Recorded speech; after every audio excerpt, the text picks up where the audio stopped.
Meantime, we're going to move on here tonight.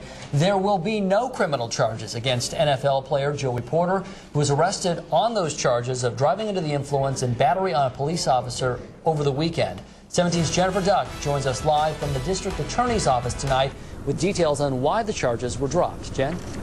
Kiyoshi, the district attorney's office told me there's not enough evidence to convince a jury that Porter was driving drunk. And Porter's attorney says it's just that cut and dry.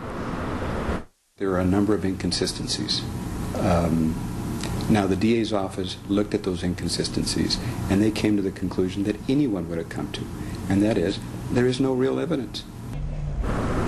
Porter was arrested in the Taco Bell parking lot at Hageman Road and Callaway Drive around 1:30 a.m. on Saturday, where another car was pulled over by a CHP officer. Porter's attorney said the NFL star's blood alcohol level after his arrest was at or below the legal limit, and said the breathalyzer test has a margin of error that could cast further doubt.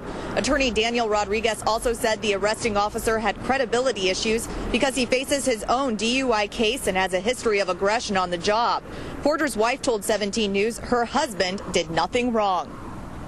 He's an adult, and 1:23 in the morning is not a late time to go to Taco Bell, especially if you live 2 miles from the Taco Bell. So him being out at 1:23 in the morning with his uncle, going to Taco Bell, is not a crime at all.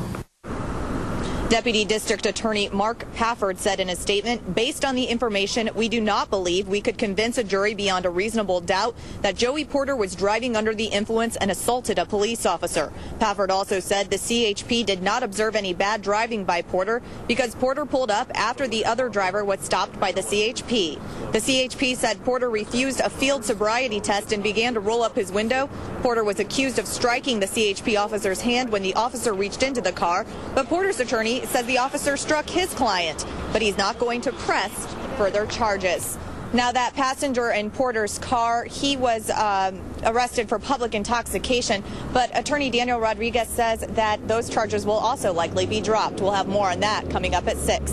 Live in downtown Bakersfield, Jennifer Duck, 17 News.